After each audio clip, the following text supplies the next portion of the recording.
Shalom, salam sejahtera di dalam kasih Tuhan kita Yesus Kristus. Bertemu kembali dalam program 5M FM atau 5 menit firman yang menguatkan. Masih dalam seri tema kasih yang mengalahkan segala ketakutan. Dari 1 Yohanes pasal 4 ayat 13 sampai ayat yang ke-18. Di dalam video sebelumnya, kita sudah sama-sama melihat alasan yang pertama, mengapa kasih Allah mengalahkan segala ketakutan kita. Alasan yang pertama, karena kasih adalah hakikat atau esensi yang melekat pada diri Allah itu sendiri. Sehingga Allah tidak mungkin mengingkari dirinya sendiri untuk tidak mengasihi kita. 1 Yohanes pasal 4 ayat 16. Dan hari ini saya akan mengajak kita melihat alasan yang kedua, mengapa kasih Allah mengalahkan segala ketakutan kita. Alasan yang kedua, karena kasih Allah telah dibuktikan kepada kita melalui Yesus Kristus. Kebenaran ini yang bisa kita lihat dalam 1 Yohanes 4 ayat 14 dan 15. Alkitab berkata kepada kita, dan kami telah melihat dan bersaksi bahwa Bapa telah mengutus anaknya menjadi juru selamat dunia. Barang siapa mengaku bahwa Yesus adalah anak Allah, Allah tetap berada di dalam dia dan dia di dalam Allah. Saudara-saudara yang dikasihi oleh Yesus Kristus, saya kira kita semua sepakat bahwa kasih yang sejati harus dibuktikan. Karena kasih tanpa bukti adalah kasih yang basa-basi. Sebenarnya prinsip ini yang diajarkan oleh Alkitab kepada kita dalam Yakobus pasal 2 ayat 15 dan 16. Alkitab mengajarkan bahwa kasih yang sejati bukanlah no action, talk only, alias ngomong doang tanpa bukti. Tapi kasih yang sejati harus dinyatakan di dalam tindakan. Saya kasih contoh sederhana. Misalnya kita berkata, saya mengasihi seseorang. Entah itu suami, istri, orang tua, anak, mertua, menantu, entah siapapun dia. Tapi kalau kita tidak melakukan apa-apa bagi mereka, itu hanya perkataan kasih, bukan tindakan kasih. Itu hanya kasih yang basa-basi, bukan kasih yang sejati. Karena kasih yang sejati harus dibuktikan. Saudara-saudara, di dalam poin yang pertama, kita sudah sama-sama melihat bahwa Allah adalah kasih. Dan kasih merupakan hakikat atau esensi yang melekat pada diri Allah itu sendiri. Tetapi Allah yang adalah kasih itu tidak kelihatan. Lalu bagaimana dia membuktikan kasihnya kepada kita? Alkitab memberitahukan kepada kita dalam 1 Yohanes pasal 4 ayat 14 sampai ayat 15 yang kita baca tadi. Allah mengutus anaknya yang tunggal datang ke dalam dunia untuk menjadi juru selamat dunia, untuk menyelamatkan manusia yang berdosa. Kebenaran yang sama juga dikatakan dalam 1 Yohanes pasal 4 ayat yang ke-10. Alkitab berkata, karena kasihnya maka Allah mengutus Yesus Kristus, anaknya yang tunggal datang ke dalam dunia untuk memperdamaikan manusia berdosa dengan dirinya sendiri melalui kematian Yesus Kristus di atas kayu salib. Saudara-saudara, kebenaran yang dibicarakan di dalam bagian ini sebenarnya paralel dengan Yohanes 3 ayat 16. Alkitab berkata, karena begitu besar kasih Allah akan dunia ini sehingga dia mengaruniakan Yesus Kristus, anaknya yang tunggal, supaya setiap orang yang percaya kepada dia tidak binasa, melainkan beroleh hidup yang kekal. Saudara-saudara, kasih Allah bukanlah sesuatu yang abstrak, tetapi kasih Allah sudah dibuktikan dengan mengutus Yesus Kristus, anaknya yang tunggal datang ke dalam dunia, mati di atas kayu salib untuk menggantikan kita manusia yang berdosa. Saudara-saudara yang dikasihi oleh Tuhan, Yesus Kristus adalah bukti tertinggi dari kasih Allah. Yesus Kristus adalah bukti terbesar dari kasih Allah. Bahkan Yesus Kristus adalah bukti kasih Allah yang menembus batas pemberontakan manusia berdosa kepada Allah. Karena Alkitab berkata dalam Roma pasal yang ke-5 ayat yang ke-8, Allah telah menunjukkan kasihnya kepada kita ketika Kristus mati ketika kita masih berdosa.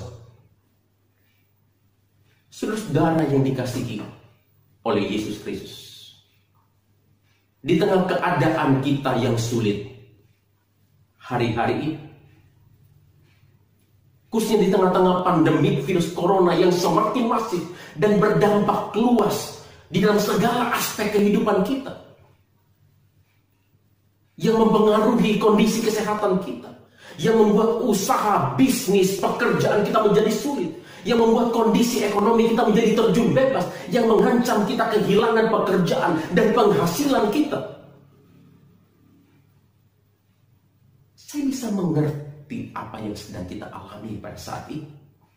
Saya sungguh bisa merasakan apa yang kita sedang rasakan pada saat ini. Mungkin pada saat ini kita sedang berada di dalam kekhawatiran. Kita sedang berada di dalam ketakutan mengenai bagaimana kelangsungan penghidupan kita ke depan. Saudara-saudara yang dikasihi oleh Yesus Kristus. Tapi izinkanlah hari ini saya mengajak kita semua untuk memikirkan keadaan kita hari ini dari sudut pandang yang berbeda. Karena saat-saat ini juga adalah momentum yang terbaik bagi kita untuk kembali mengingat kasih Allah yang begitu besar yang sudah menyerahkan Yesus Kristus, anaknya yang tunggal bagi kita. 2 hari lagi kita akan sama-sama memperingati Jumat Agung, di mana 2000 tahun yang lalu Yesus telah meregang nyawa di atas kayu salib, menanggung murka Allah, menanggung siksa neraka yang seharusnya ditimpakan oleh Allah kepada kita manusia yang berdosa. Tapi karena Allah begitu mengasihi kita, sehingga dia mengorbankan Yesus Kristus, anaknya yang tunggal, untuk menanggung hukuman Allah yang seharusnya ditimpakan kepada kita. Dan 3 hari kemudian kita akan sama-sama merayakan Paskah, hari kebangkitan dan kemenangan Tuhan kita Yesus Kristus, yang sudah mengalahkan ketakutan dan musuh manusia yang terbesar, yaitu maut atau kebinasaan kekal selama-lamanya di dalam neraka. Haleluya, puji Tuhan. Oleh sebab itu, di tengah keadaan yang sulit pada saat ini, kita tetap memiliki alasan untuk bersuka cita. Kita telah memiliki dasar untuk berpengharapan kepada Allah. Karena Alkitab memberitahukan kepada kita dalam Roma pasal 8 ayat yang ke-32, jika Allah tidak menyayangkan anaknya sendiri, tetapi dia telah menyerahkannya bagi kita, bagaimana mungkin dia tidak akan mengaruniakan segala sesuatu kepada kita bersama-sama dengan dia. Jika Allah sudah memberikan yang terbaik, jika Allah sudah memberikan yang terbesar, yaitu Yesus Kristus, anaknya sendiri, sebagai bukti kasihnya bagi kita, apakah mungkin Allah tidak akan menolong kita untuk melewati masa-masa kesesakan ini? Saya percaya kita semua tahu jawabannya.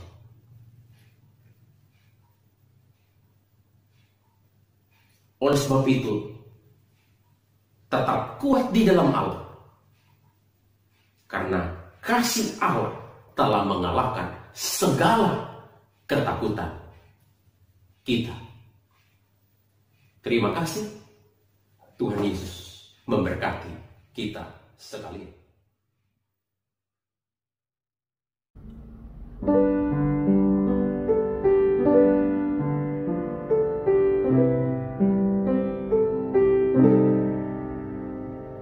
Kasih yang ajaib, kasih dari Golgota,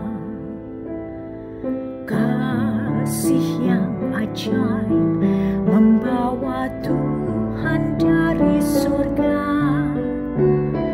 Walaupun ku pernah jadi seterumu, namun kau cari ku kembali. Tak mungkin ku lupa kasih-Mu yang indah. Ku mau masuk surga